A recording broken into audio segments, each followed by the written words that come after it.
Ibnu Battuta പോയ സാഹസിക യാത്ര പോലെ ഒരു നാൾ ഞാനും മദീന പോകും.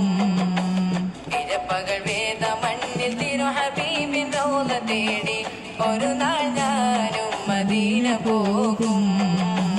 തടയരുതെന്നെ പാവി എന്ന പേരിൽ തങ്ങളെ, തടയണ തീർത്ത് തകർക്കല്ല എനിക്കിനാക്കളെ.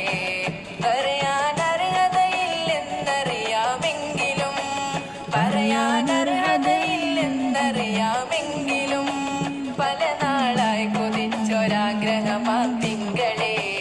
ഇബ്നു ബത്തൂത്ത പോയ സാഹസിക യാത്ര പോലെ ഒരു നാൾ ഞാനും മദീന പോകും.